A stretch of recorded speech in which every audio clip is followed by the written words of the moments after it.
You're now listening to the sound. Cannabis Community Project. Oh, yeah. Open up, Colorado. It's 4:20. Time to grind and burn. This is not your son's stoner show.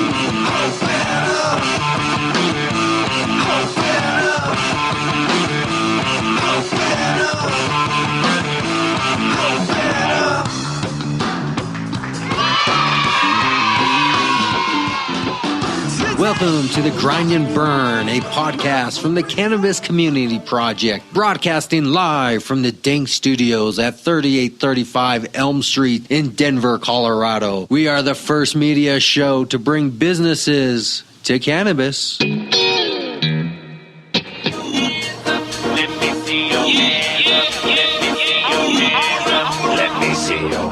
Hey, Cannapreneurs, let me take a second just to tell you about Cushly Organic Products.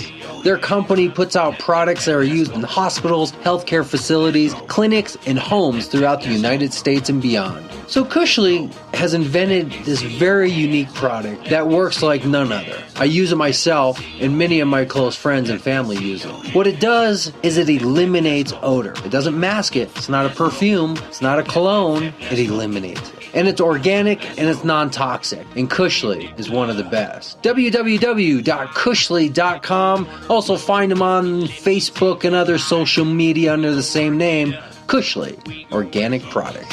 Let's go. Let's go.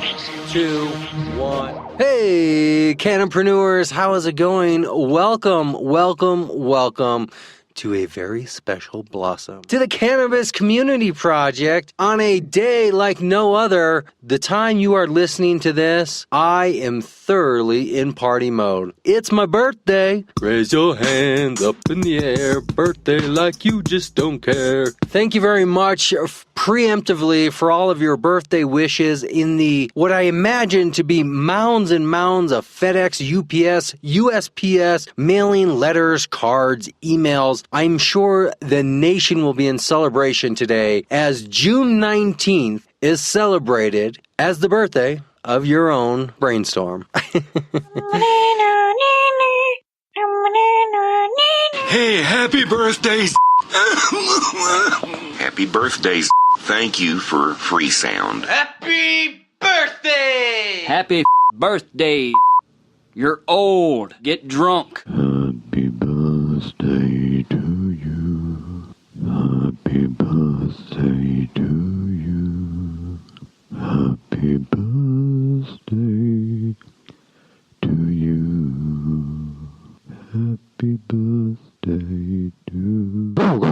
You know, birthday, it's funny because I listened to the Adam Carolla show and he talks about how birthdays are a waste of time celebrating simply the day you were born. What we should have is a yearly day of accomplishments, accomplishment day. Wow. So I guess I just rather celebrate my birthday personally because looking at my accomplishments, trying to add them up, qualify them, quantify them, put them into some form of realistic bragging rights, I'm not sure if I'm ready to do that. I don't think my self-esteem is high enough to allow me to do that. You know, it's funny, I've been doing this coming up on 3 years and I don't really feel like I'm succeeding at it, but I'm still pushing forward. So I guess in that sense, I'm kind of a success, right? As long as I keep doing it. I don't know. I get my inspirational speeches all mixed up. What I think I'm supposed to do is just keep moving forward and keep trying to improve, regardless of success or not. I guess for those of you that know me and those of you that understand I'm obviously joking, don't acknowledge my birthday. I'm not one of those people that needs to be an adult celebrating my birthday. Just simply a congratulations and maybe kick me a bud or slide me a beer and I'll be happy. Even a hearty handshake and a twinkle in your eye is enough for me to celebrate one more year of life, one more year of CCP.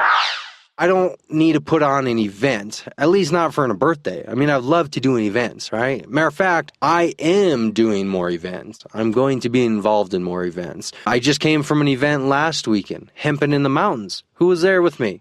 That was very cool. Netherland, Colorado. This is deep in the mountains, just outside of Boulder. This is the heart and beauty of Colorado. If you talk about the Rocky Mountain High, what John Denver was singing about, he had to have been somewhere around there. I know he was probably off in Aspen somewhere, but it's the same thing. It's very close. It's the mountains, and we are hemping in it with Thomas Ivory Jr. Thank you very much, sir, for putting that on, hosting that, allowing me to camp out for the night, bring my tent, hang out with the fellers around the campfire, listen to the music that everybody was strumming along. It was such a great night to hang out with artists, creative people, hemp passionate people, inspired to be alive type people, and have great conversations and topics and exchange art and play the guitar together and sing songs and come up with poems. And so it sounds a little hippie-ish, right? It sounds a little hemping in the mountains, hippie in the mountains. Well, maybe some of you, but hey, there were people of all types there. We had all types, and I'm all types. I mean, anybody that knows me would have a hard time really defining exactly who or what I am, and I'm not sure if I just complimented or insulted myself, but I'm kind of a weird guy. I don't fit into a lot of groups, and I don't have a real defined genre in my look. You know, I don't dress hip-hop. I don't dress as a skater. I'm not a stoner. I'm not just a straight-up businessman. I don't have the hipster look. I don't have a studious nerd mathematician look. I don't know where I fit in life, so maybe this birthday coming up on the years, it's time for me to do some more self-reflection and figure out not where do I just fit in a career or an industry, but in my life as well, and who I am. Become more aware of who I am and maybe what I am. And that will help me on the path of what I should be doing, which probably, as everybody seems to be hinting at, is where you find your success. So maybe if I'm not having success in this, maybe this isn't what it was quote unquote meant to be, right? Maybe the Cannabis Community Podcast is just a passing of what I was truly meant to do to be successful. So maybe I've yet to find that, right? Young age, middle age, old age, it doesn't matter. As long as you're in the pursuit, you're in the search, then I think you can celebrate a birthday as an achievement day, even if you don't necessarily have that list or spreadsheet of quantified achievements that you can show, right? This is why it's important to have a network and friends, so your self-esteem doesn't bring you down to the point of wanting to jump off a cliff. You also got to work together with people. And that's hopefully what Thomas Ivory Jr. and I can keep doing with his events, Hemping in the Mountains. Maybe he can come and do some writing and blogging, some segments for the show. We can expand our networks to each other and meet more people just like you, right? Just like you to come on to the show, just like you to start a business, just like you to be part of whatever it is that you had a desire one day to be. I know a lot of you are probably thinking, well, how could I possibly have had a cannabis desire as a kid? That didn't come on to at least junior high, right?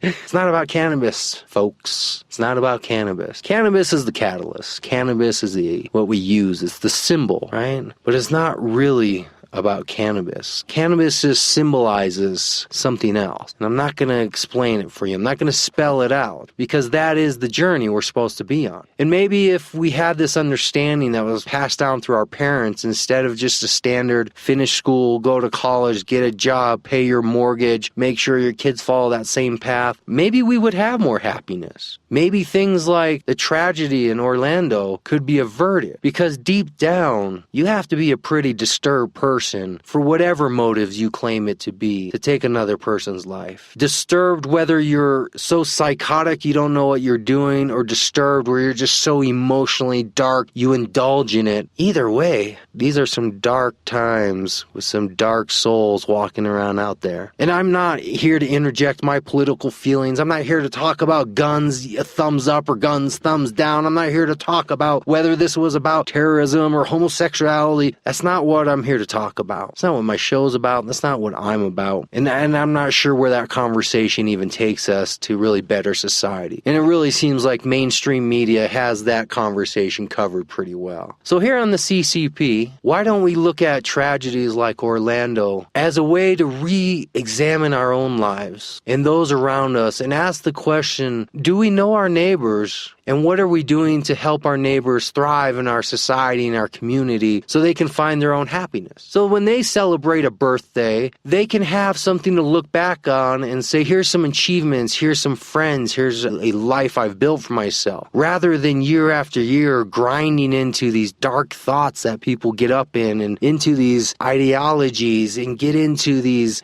twisted ideas about the world, and it just takes you out of perspective.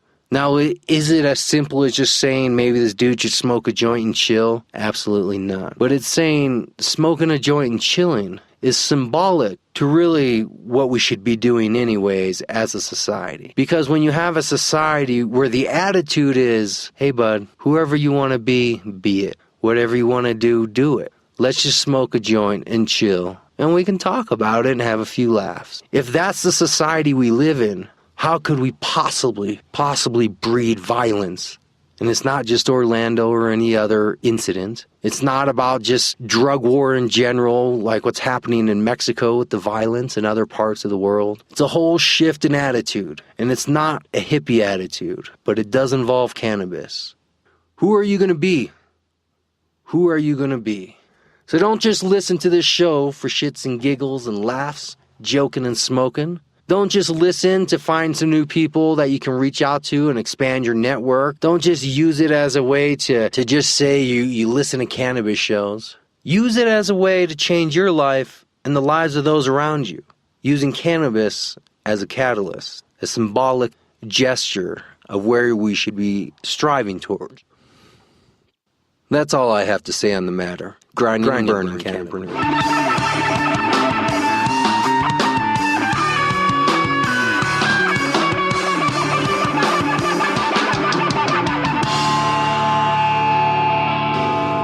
Hello, my name is Aaron Rydell. I am the co-founder of Salt Creek Hemp Co. in Colburn, Colorado, and we're changing the world one hemp plant at a time. Everybody's heard of Palisade Beaches. There's some really neat stuff. I was actually just in Palisade the other day. It's just up the road from us, and there's some neat little breweries, distilleries, things just popping up, and we formed that corporation just this year. And yeah, we're expanding into a bed and breakfast that really has just unlimited potential. We're really more concerned with the education and people just being able to come somewhere. You know, nobody had ever grown hemp there. Nobody around us was growing hemp other than a CBD operation with the heavily manicured soil, the nutrients added, all that. We wanted to go for a more traditional hemp crop. So with a ranch, I don't believe anything will ever carry a ranch, any one thing. Because that's where we'll go with the farming aspect, the agriculture aspect, is we do want to bring hemp to the Western Slope on a big level, and get to those 1,500, 2,000 acre, even if it's not on our land. You have an angle where you're trying to incorporate the tourism with a hemp doob ranch, which gives you something, right? To Totally. just say you're going to be a hemp farmer, it would be a lot of like, hey, there you go, good for you. Yeah, right on. We've been over here in the Front Range living for the last 10 years and watching it get more packed and more everything is, for people to have a place to go and maybe get away from that. With hemp, the problem is that information. It's just, I feel like Wikipedia when I'm cruising around, and people are constantly like, oh yeah, dude, I'm a total hemp connoisseur too. And I'm like, no, you just smoke weed, which is cool. Hemp's, it's our other thing. So, yeah, we totally want to continue all that education out there for sure. Yeah, some of these heavily funded operations are turning a profit and doing well. I know a few small guys that are doing all right, but it's not about that. I'd have to say pricing would be depending on package. You show up with your cooler of beer and your BLTs and you just want a camping spot, you're probably hanging out for $30-40 a night. We have Salt Creek Hemp Co. right now is up and running, and it's been going for about a year now. The Doob Ranch, we're just finalizing all of our logo and all of our stuff. So you would be eating a lot of farm to table, and we already know several chefs that are very interested in coming out. As the season goes along, we want to incorporate hemp into that. See how cool this is. It's great that I have good dialogue and I can build an idea for you. Please, by all means, spread the word. We love having people come out, and that's the initial opening team. We're teaming up with Colorado Hemp Company, Morris and Liz, and they're actually helping us produce another small event this year. I'm going to be right there with everybody. Perfect. Well, we would love to have you, and so an invitation to stay and an invitation to come out and hang out.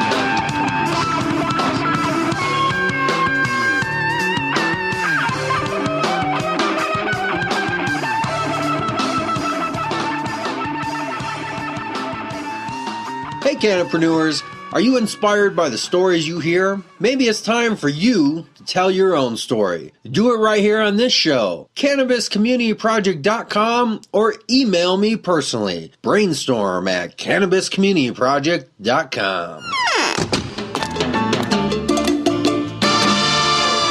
Dairy Berry's recording studio, located in Arvada, Colorado, is your local recording studio with affordable rates. Mark is well experienced and will make your show, music, or any audio you have sound great. He makes our show come across the internet loud and clear every week, and he can do the same for your project or band. Take a look at Dairy Berry's recording studio or call Mark at 303-456-8216.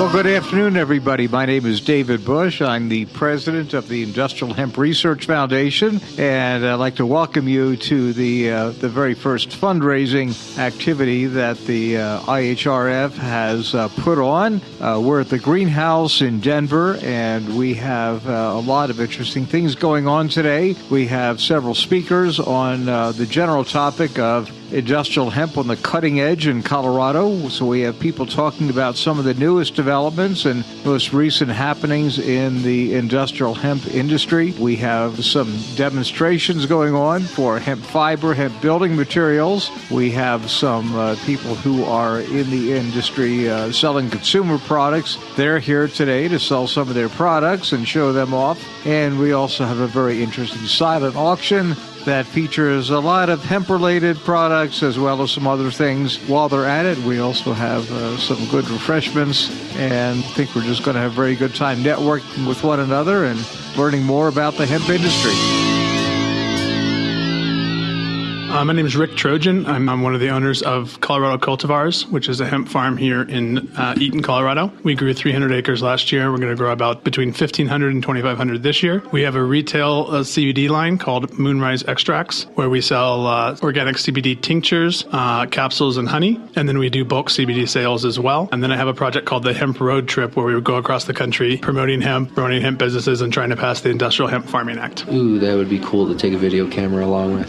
And, absolutely. Yeah. Turn that into a little TV show, documentary type thing. So what is your specific company or industry focusing on? So Colorado Cultivars, the farm, is focused this year on CBD oil, CBD extract, and grain for food. Meaning you're focusing on doing the extract or just growing the seed and passing it off to somebody else? So we're full seed to sale operations. We're the first real company in the U.S. to really look at hemp from an industrial standpoint. So we do industrial, commercial, agricultural equipment, planting, harvesting, tracking, and then we developed a processing company as well. So we process out the seed, clean it. We can dehull it for our end customer. We can sell the whole grain as well. And we created our own industrial CBD extractor using cold temperature ethanol. So I'm curious because I've talked to a couple individuals who have businesses where they've chosen a piece of the pie to focus on. You're choosing a seed to sale. Just very quickly, what was the thought behind choosing one aspect of the process versus the seed to sale? So we started with a farm, right? And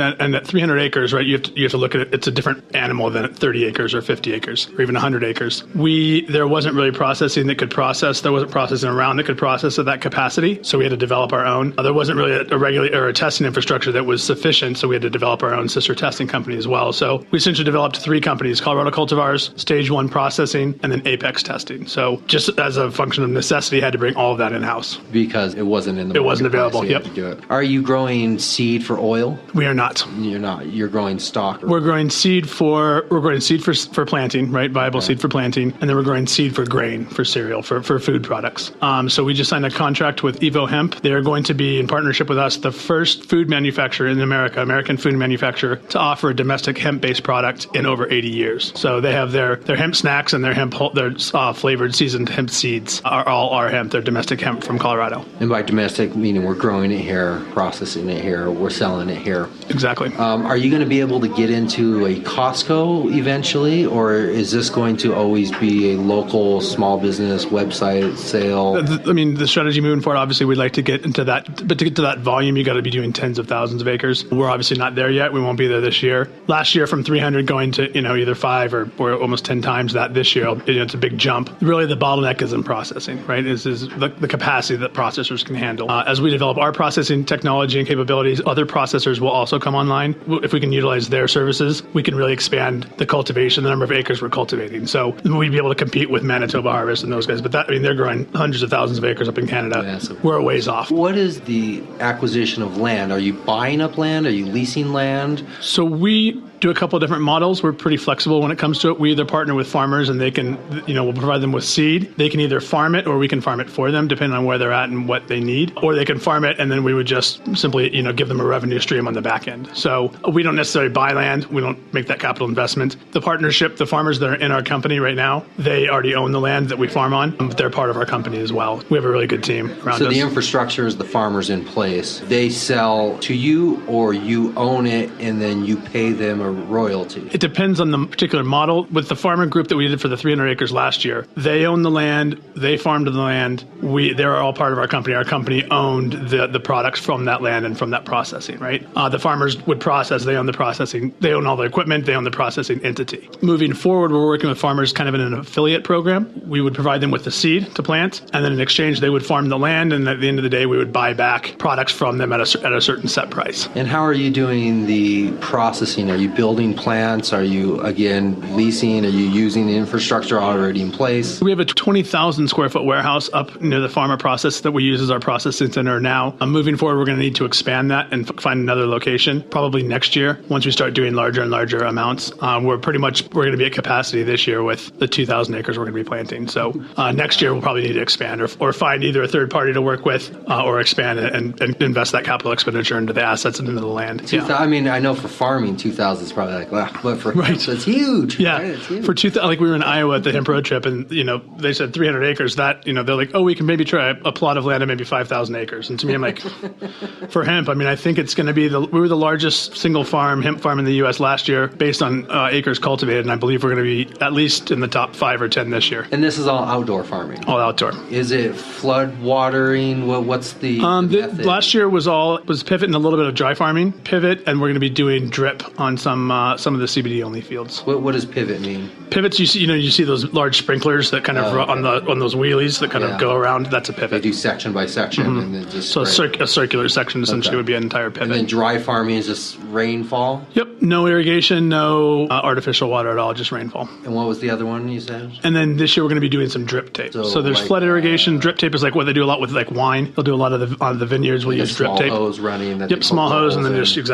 drips it in. Cool. A little more expensive of an option, but the beauty of having so many acres is we can try a couple different things and see what works and what doesn't, which will just help us fine tune our processes moving forward. Is your company for profit or non-profit? We're for profit. Are you making a profit yet? We are not. What is the projection of time here? The projections we had for last year was going to be very profitable. The projections we have for this year at least break a profit. The market we found last year, we were mostly CBD last year. The market was very fluid, a lot of people talked about it, wanted to get some, but a lot of people didn't end up purchasing. So it was just where purchases would fall through last minute. So it was a very fluid market, very uncertain market. So this year, and that's part of the reason I went on the road trip, was because we just need to educate people about what's going on, right? And help establish the market and educate people. I think a lot of that comes to just education. This year, we're expecting a better market already. It's been a better market than last year, year to date at this time. We'll see how this year shapes up, but we're expecting at least turn a profit finally and make a little bit of money. Are you competing against other companies at this point, or is everybody kind of collaborating? I wish it was the latter. Unfortunately, there are other companies that do CBD extractions, whether it's domestic CBD, Colorado-based hemp that they extract for CBD, or whether they buy their CBD from overseas, like the Netherlands or Denmark or Germany. My personal view, is that the market's so small now and the industry is so new domestically, we don't really have time to compete. I don't want to compete over scraps at a table. I'd rather make the table bigger, right? I'd rather work, as collaboratively as we can now. And then in 5 years, when it's a 10, 20, $50 billion market, then we can start competing. But until we establish that market domestically, if we don't stand together, we're going to fall fall apart. I'm a big fan of helping the industry. I don't really call them competitors. I call them, they're collaborators, but we sell the same product. Probably same advice for medical marijuana side. Less competition, more collaboration. Yeah, I think it's I met a guy in Johnson City, Tennessee on the road trip, and he sold CBD. And he's like, I'm selling to this health store. And I'm like, buddy, you know what? Honestly, take the store. Like, if you're worried about, you can focus on Johnson City, Tennessee. We have hundreds of other cities, 50 other states to worry about. Like, if you're competing with me, you don't have a good strategy and you're not executing your strategy. Find your strategy, execute it, and then the rest will take care of itself. Are you funding on a self-funding? Do you have investors? Or what's keeping the blood alive here? Yep, cultivars, about half a dozen or so investors, and then self-funded the rest. Hemp Road Trip, we had a couple sponsors, but then I self-funded that piece of it, the educational project of it. And Moonrise Extracts is just an offshoot. It's just a branding name for cultivars. So the main company has been a combination of self-funding and investment. Are you coming from a farming background? I'm not. So I'm not a farmer. So I don't work in the field. I don't really know. I mean, the farmers are the backbone of our company, right? They're the engineers. They know. I mean, they're total respect for farmers and what they do. And the farming group that we have as part of our company are absolutely fantastic. So they have the equipment, the land, the know-how. They have a good reputation in the region. So getting from 300 acres to 2,500 acres, we really relied on their network of farmers. So I'm not driving the combines. I'm not really in the field. I let the smart people do what they do. And is your background cannabis at all? No, my background is business, entrepreneurship and business. So before I got in the cannabis industry, I owned a software company in the healthcare space, and I sold that one of my resellers. And then I traveled all over the country, and I was tired of traveling. So wanted to be here where my family is, and so I got in the cannabis industry because it would keep me in Colorado. And now I'm back on the road traveling again. And that's what you're using to self-fund is the sale of that company. That money was spent long. The money was spent a while ago. Money doesn't stick around, when you're trying different things. So what's the big barrier that's holding you or the industry back? Where if you had power, magic wand, control, what's stopping things from happening here? What do people need to realize is going on that we don't see? I think really it comes down to the classification of cannabis as a Schedule I drug. That's the barrier. Because that barrier prevents banks from doing business with you, prevents insurance companies from insuring you. In fact, I was a tenant in another company that was cannabis related. I was a tenant at a facility that my landlord didn't pay his bills, got foreclosed on. The banks couldn't have a cannabis company as a tenant. So we had to terminate our lease early, which threw a monkey wrench and everything. So I think once it gets off the Schedule I, once it gets declassified entirely, as it should be right away, that will open up investments, that will open up banking, that will open up all sorts of, and also legitimize the industry as it should be legitimized, and also give farmers an option to grow a different crop. Yeah, and I can't think of any other barrier that would prevent it, other than just technical barriers and financial barriers, but that's probably the only barrier that's preventing the industry from going anywhere. So what can people do? Myself, other people, what can we do to make your company, this industry, get to where it needs to go? The number one thing that I would recommend, and I've been recommending all over the nation, is talk to your senators, talk to your congresspeople, let them know that they should co-sponsor and sign on to the Industrial Hemp Farming Act. 2016 is a critical year to take action now because 88% of our legislators are up for re-election. So we could really overhaul our legislators both on the federal and state level. And that's part of the reason we're on the road trying to get hemp as a legitimate issue in the election. So you can go to hemproadtrip.com. You can check out the Take Action tab. It'll give you a link where you just type in your address, and then it'll automatically send letters to your legislators. So very, very simple, straightforward. Or take a couple minutes and call them. Call the legislators. You can look up their information on the .gov websites. If they hear from us, that'll help put pressure on them, and really that's the best way we can do. We're a new industry. We don't have the lobby money that a lot of other industries, particularly big oil, pharmacy, we don't have that lobby money, right? So the only way we can do that is with our voice. That just takes everyone taking 5 minutes a week and just calling people or writing people. It's not rocket science, but it does take a little effort, and we really have to do something together. Action, that's what we're all doing here today. This was a great event. Thank you for coming down and sharing it with all of us. Thank you for coming on my show and talking to us. Thanks for the opportunity. Please stay in touch for the future, because as things develop for you, I'd love to have the chance to keep reporting on what you're doing and how your business is growing and changing. So give me one future goal that we can look back on and say, on this day you predicted this for your company, and then we'll look back in like a year. So a year from now, where do you predict you'll be? And then a year from now, we'll look back at this show. I think by this time next year, we're going to be the largest domestic provider of hemp grain for food. There you go. It's on tape. Right on. It's on digital tape. I like it. Hold me to it. Feet on the fire. So we'll look back in a year. So all you got to do is just stay in touch, keep me updated, and if you have anything that you'd like to promote or push to the show, let me know. We can sit down and do another talk. We can come out to a location if you have something big going on, and anything else. This is a community show. So sounds good. Thank you very much. Thanks for doing what you're doing. Did you give me your Appreciate card already? I did. How did I get your card already? You introduced yourself over there, remember? Over here. Awesome, brother. Appreciate it. I appreciate Thanks for the time. it. Thank you. We'll definitely be in touch. We'll let you come out to the harvest party and all that good stuff. Oh, yeah. Man, that's cool.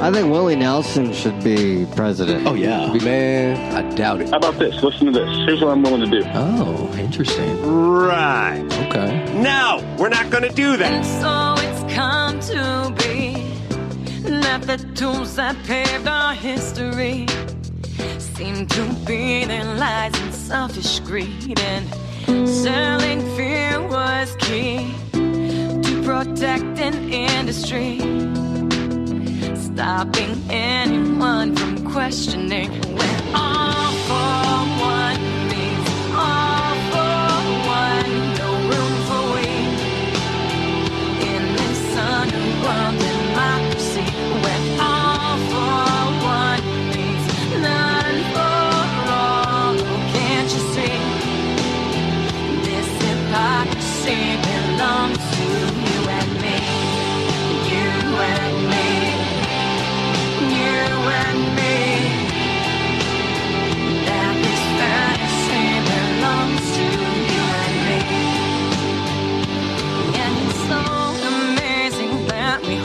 The key to what we really need, living green to win financially, but to expose the truth, conditioned on what we're not to do, to spark a change, accepting something new. We're all for one, all for one means all for one, no room for we in this underworld democracy. Hi, I'm Douglas DeSanti. I've been in the commercial real estate business for 7 years, working for two major banks. I've underwritten over $1.5 billion in commercial real estate loans, and currently I'm a portfolio manager at a major bank with a portfolio of in excess of $2 billion of commercial real estate loans. And I'm starting a startup company called Weed Real Estate Incorporated, and we're going to be buying undervalued warehouse spaces and leasing them and buying them, going in, renovating them, and then selling them on the open market for double or triple the amount of capital we put into the building. Wow, man, that sounds like a lot. I didn't realize you were jumping all in at first with all that. That's a pretty good background. So you're deep in the financial world in the financial district of the Manhattan area. Does that mean you do mostly commercial real estate, or do you have a cross between residential and commercial? What's your specific real estate background? I've solely focused in the commercial real estate area. I've worked on underwriting and managing loans from warehouse buildings to retail, office, co-op, condos. So I've seen pretty much everything in the commercial real estate industry. I felt like it was a perfect background to start up this startup company. Definitely a natural transition, especially anybody that understands what's happening in the cannabis real estate world and how valuable of an asset, of a resource, having the ability to open some type of cannabis center, and then I would think more difficult even being able to find a space. I know here in Colorado, these are two big issues that even the big dispensaries are dealing with, is where to find more space. It's a hassle and it's expensive. And the second anybody finds out what you're wanting to use the space for, it becomes exponentially more expensive. And these are a lot of the issues I assume you looked at beforehand and that you're probably dealing with now. What is your direct involvement with the states like Colorado and Washington and some of these others that are a little bit more on the legal side than where you are? Yeah, I've done a lot of research on the Colorado area, and our company will also be providing zoning services to real estate investors where properties are legally zoned in states like Colorado, Washington that have recreational cannabis legalized already, and states that are anticipated to legalize. And we've actually been very surprised to see, with such a growing and big industry as the cannabis industry is currently, that there are so few companies out there that provide these zoning services. Now, by zoning services, do you mean in a consulting type way where you will do some type of report and analysis of where property can be obtained and the price and help people work through the application processes, that style of zoning services? Yes. So we'll basically be providing a consulting service where you can either sign up for a monthly prescription or a one-time map of whatever area that you're interested in buying a building. And if you decide to go with the monthly subscription, we'll be sending you maps of wherever you would like the building to be located on a monthly basis. As you know, the zoning laws are changing, every couple months and evolving. So this is a service that I think actually really needed in the real estate industry. And there aren't many companies that offer this type of service. Very cool. Let me suggest that you keep in touch with us, because here at the dispensary, we also have the Denver Consulting Group, which is another company on premise here, run by the same owners of the dispensary. And their main function is a consulting group assisting dispensaries open in various states around the nation and work through the application process. So there might be some really good crossover there. I know with all the other dispensaries I'm talking to, rental, ownership, space, in town, out of town, zoning, these are huge, huge issues and a compliance nightmare. Probably one of the biggest fears that most people have is, how do I actually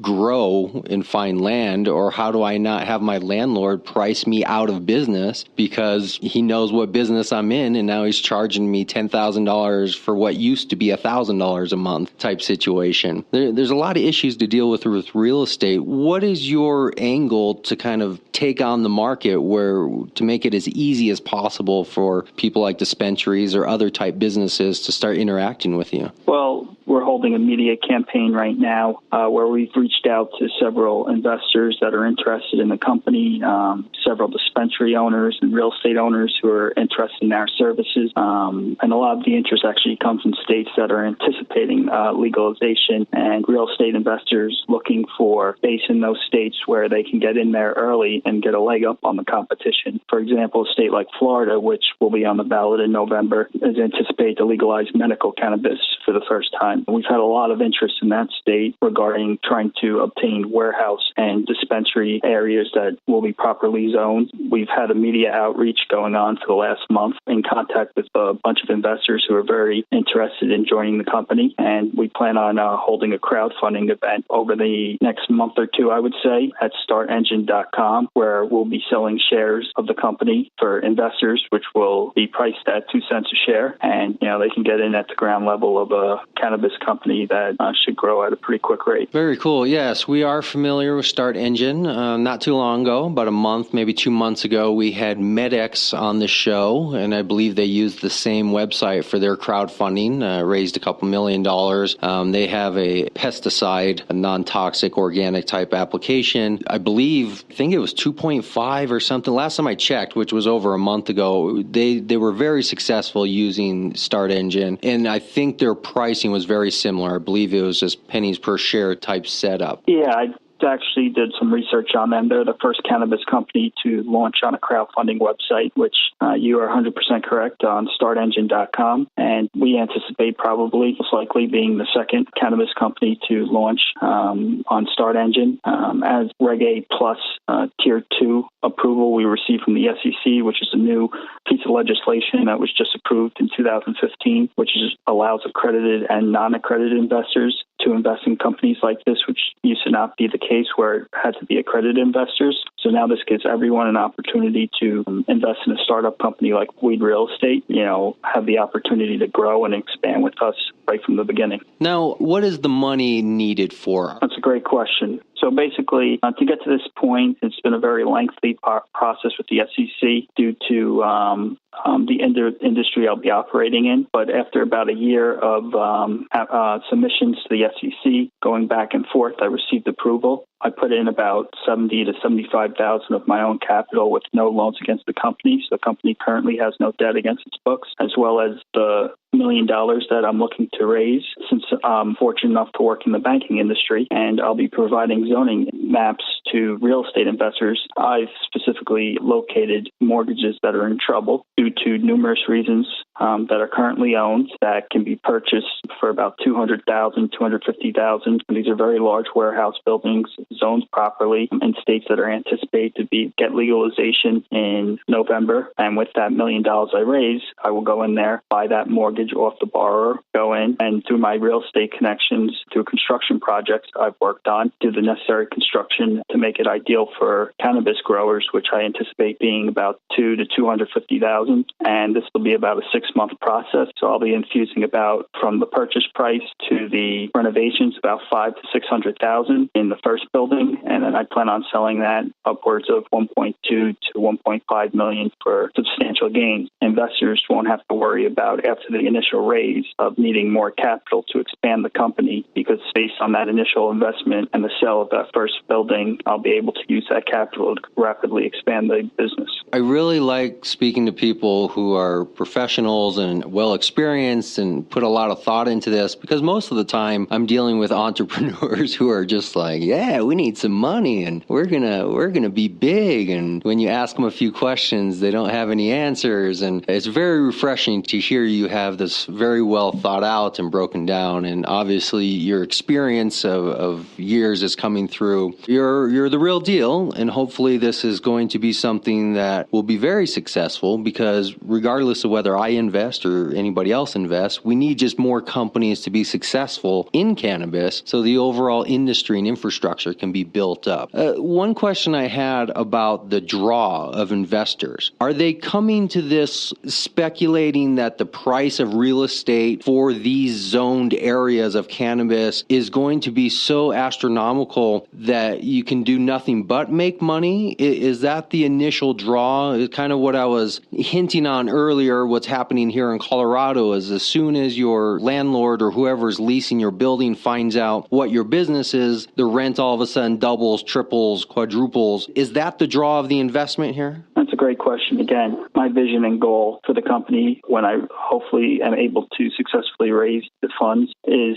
to go into states that are anticipated to legalize, like I stated, Florida, several other states, California, Nevada. Colorado is very saturated at this point. They've had a lot of success in that state. The taxes they raised has been unbelievable. And with that money I raised and my connections being in the banking industry and having access to mortgages that are in trouble, I don't anticipate going in there and negotiating with a owner of a warehouse building to lease it out to another tenant. I anticipate going in there, buying that real estate for below market prices for several reasons that I stated before, making it ideal for growers in that space that's going to be legally zoned, and then selling that property for, double or triple the price based on it being ideally situated for cannabis growers. Okay, so you want to be the broker on the deal. Okay, I understand. This is similar when I found out that McDonald's is actually a real estate company, right? That they own the land and the franchisee takes on the burden of everything else. And McDonald's itself is just a large real estate company. And in a sense, you're not wanting to hold all that real estate in the same way, but you're not wanting to negotiate and be an intermediary and somehow an agent for both parties. You want to just buy and sell properties specifically for this industry. In a sense, just be the real estate agent, right? The broker on that. Yeah, I feel like based on the experience I have in the industry that,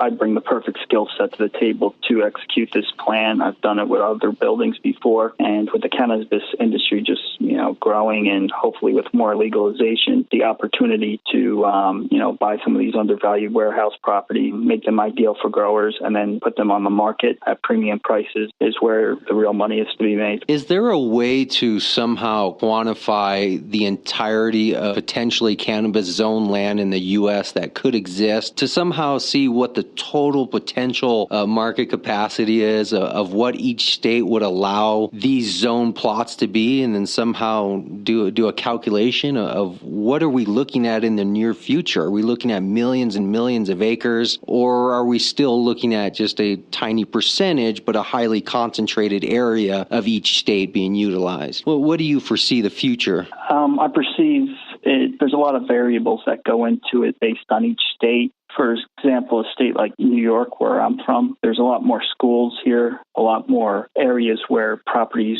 would have trouble being legally zoned, whereas in other states that are much more rural, for example, like a state like Arizona, there's going to be a lot of areas in those states where there are going to be properly zoned properties. And it really all comes down to legislation. Once more states come aboard, and if the federal government ever comes aboard as well, that'll triple or quadruple the amount of business I'll be able to do, because not only will I have access to proper zoned properties, but I work in the banking industry, so not only will I be able to purchase those buildings, I'll be able to go out and get loans against buildings as well at premium interest rate based on my relationships in the industry, and really, really escalate the business to another level. Nice. That definitely does have some perks, right? Having relationships. This is going to create the specialization of a cannabis exclusive realtor, right? Somebody who's not just a realtor, but who's exclusively a cannabis. Somebody who knows the zoning and the properties and the pricing just for this industry. So there's going to be the ability for maybe your company or another company to curate and develop and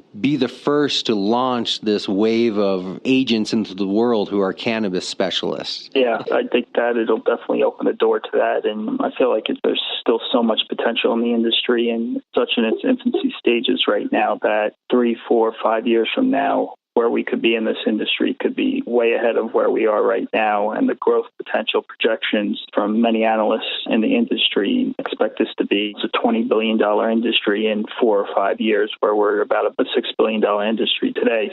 I don't see any industry currently in the United States that has more growth potential for realtors, for real estate, for the growers themselves than the cannabis industry right now. Is this a purely cold, and not in a negative way, but just a cold entry into the cannabis market as you're looking at this as just purely a business venture, or do you have a more personal connection to the industry? I do definitely have a more personal connection to it. Growing up, my grandfather basically served as my father, and he owned a small business where I would go work for him in a restaurant. When he moved here, he put all his money into the restaurant. I used to work there most of the time for very little pay or no pay at all, just to help him out, because I knew he'd be working 15 hours a day in the restaurant, and he still somehow found time to come to all my special events, sporting events, graduations. And a couple of years ago, when he, had cancer, it was a very tough time in my life. He was able to take advantage of medical cannabis, and when I saw him able to use that to relieve some of the pain he was in on a daily, hourly basis, it really opened my eyes to the benefit the plant has to patients that are sick. And he just had a real big impact in my life. And he was probably the biggest role model in my life. And seeing how the plant used as a medicine, the effects it can have on people, really opened my eye a couple of years ago. Well, that's usually, unfortunately, what it takes is some type of personal and usually a sadder type story to get people involved.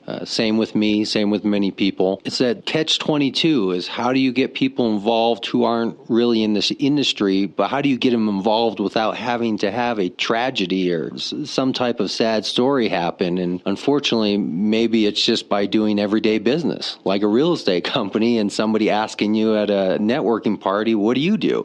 I don't know. Yeah, I think the November elections is a very key time for the industry based on how states vote on legalization. But I think you're going to see wealth managers, real estate investors drawn to the industry in the next few years based on its potential. I think we're already starting to see that to some sense. And I think it's only going to increase as time goes on. What do you see your company or this initial vision that you've started developing into over the next 3 to 5 years? I've given that some thought. I have a couple people that are joining me with the venture. I'd like to expand, employ more people in the industry, create more jobs. I'd like to grow this basically to a $15 to $20 million business in the next 3 to 5 years based on consulting services and real estate development. The reason why I feel like I can grow it to that potential is based on after I make that first rehab and sell on the open market, I'll have double, triple the capital that I originally started with. So instead of working and concentrating on one building, 6 months later, I can go in, buy 3 buildings and do the same thing and then put them back on the market for premium prices,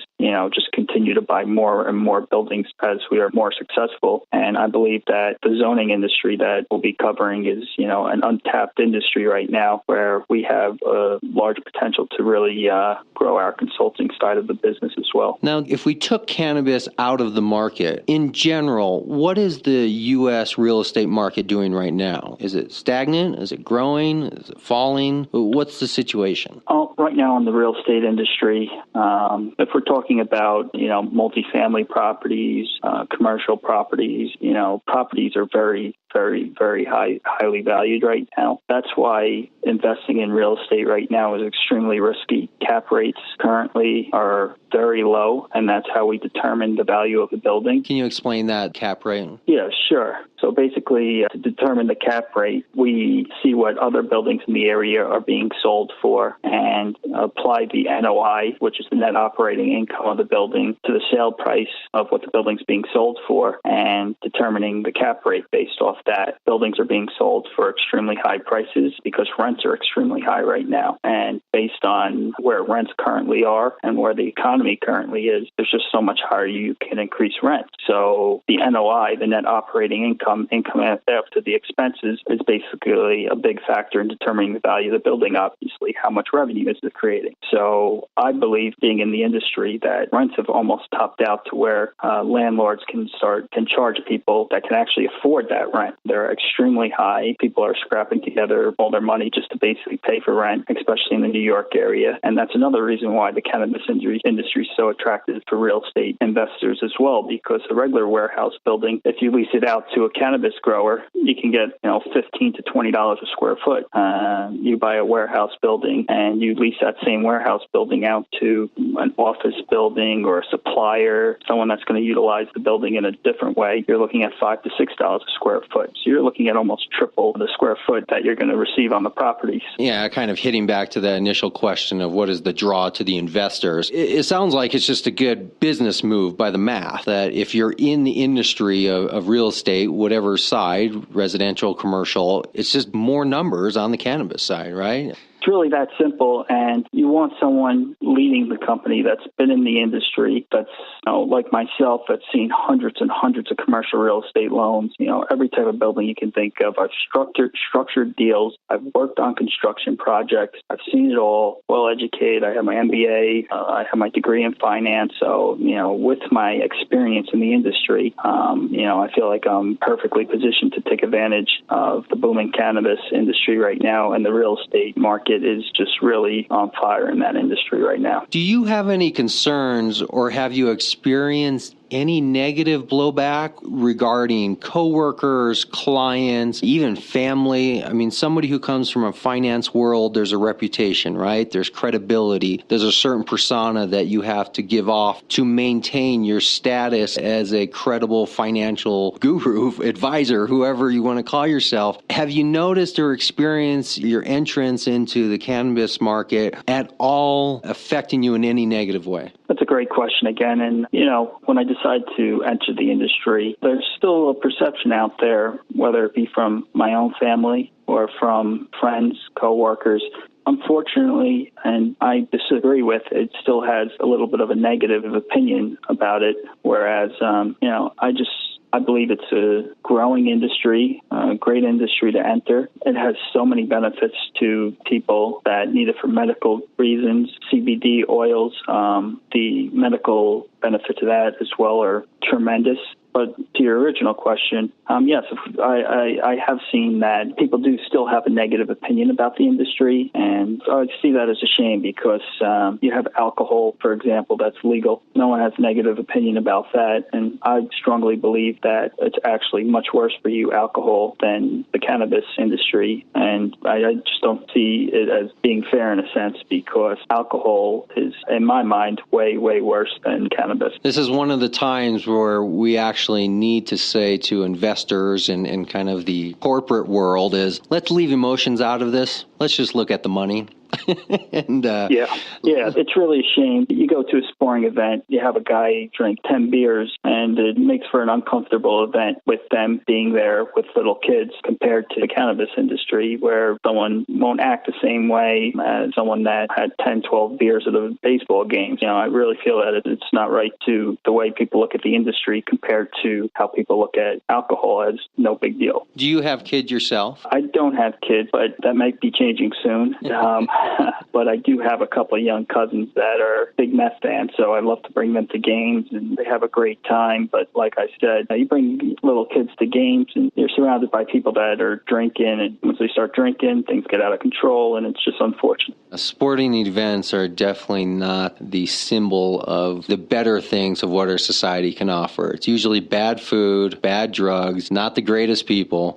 There's not a lot in our society that's publicly offered that really reflects a more positive side of things. And I personally believe that cannabis can be one of those things that is publicly displayed in a positive way, because we just don't have those negative repercussions that come from people that are alcoholics and people that drink a lot. And it's just a fact of life. Alcohol does certain things to you in consumption. Cannabis doesn't. That's just the way it is. In complete agreement. Yeah, and just based on the scheduling of the drug by the federal government, it's just crazy that they schedule it. It's anticipated to hopefully change within the next few months, a year, having no medical benefits, they're claiming currently, which is by almost everyone that studies the plant says there are medical benefits to the drug. I've seen it firsthand. You've seen it firsthand. And they have a class with hard drugs, which obviously are just terrible for you. And that's a big problem in the industry currently, having it scheduled where it is right now. If they make it a Schedule II drug, that'll allow scientists and researchers to actually start to research the plant in more detail, get more information about it. And I think that'll just help the industry grow to even another level. Well, I foresee something bigger happening with your company that maybe you've thought about or maybe you haven't. You're going to be involved with real estate. You're going to be involved with zoning. You're going to be involved with local municipalities all around the country. What's going to naturally happen, inevitably, is there's going to be relationships and bonds formed on those local levels that are tied together with the bigger organization that is overseeing it, kind of what you're doing. And that is going to allow for the path of city councilmen, mayors,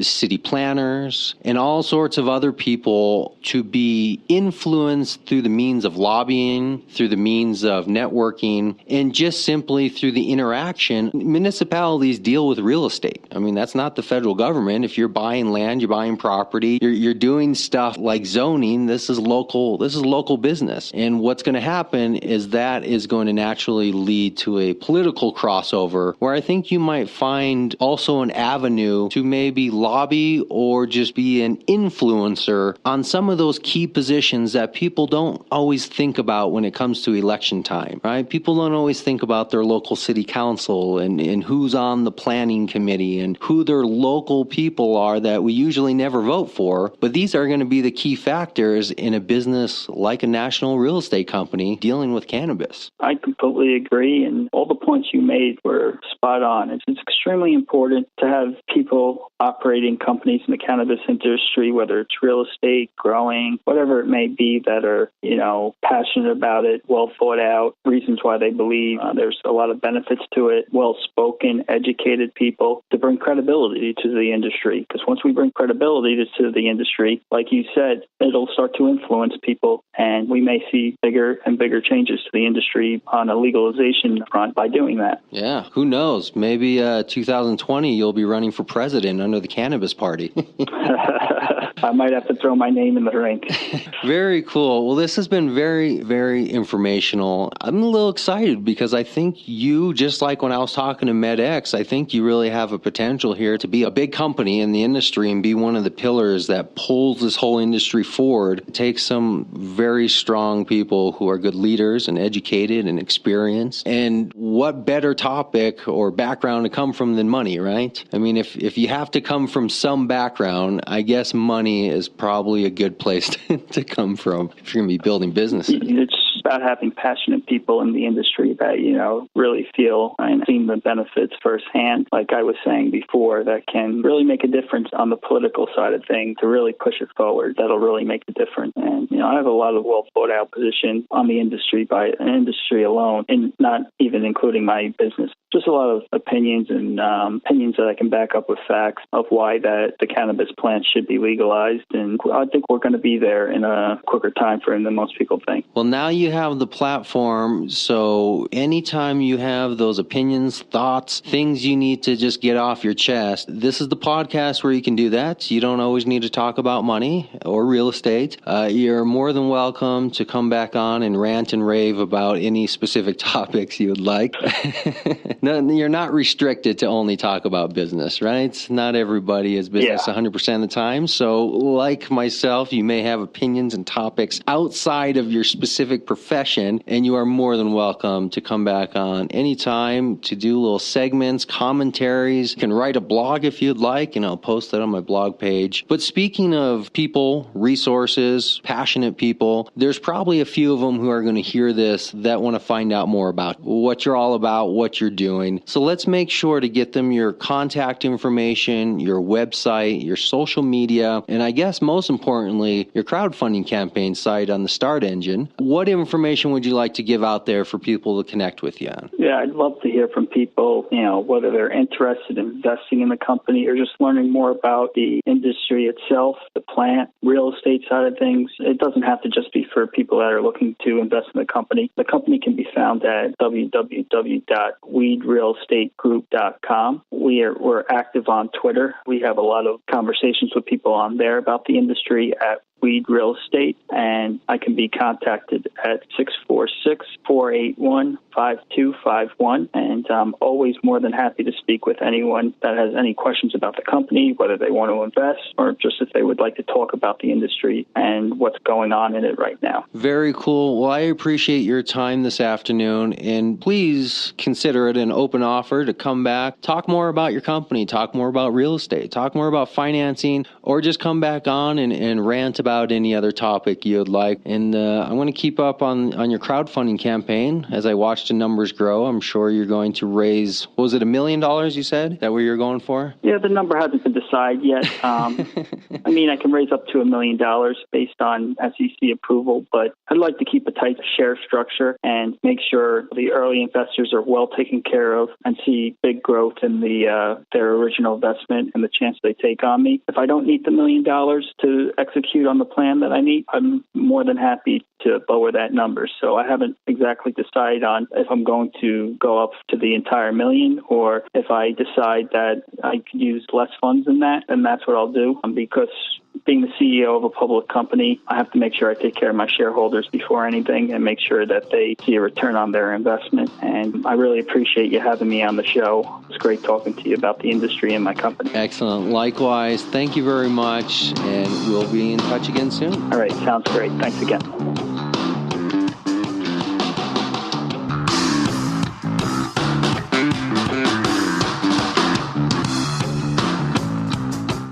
There you have it, Cannapreneurs. That's all I have for you this week, but make sure to stay in touch with us. Stay with us on social media, Facebook, LinkedIn, Google+, Twitter, all the networks out there, even Mass Roots and YouTube. Make sure to follow us every week right here. Leave your comments, give us your feedback, be on the show. We want to see you every week. This is your community, so make sure to come back. We'll see you next week.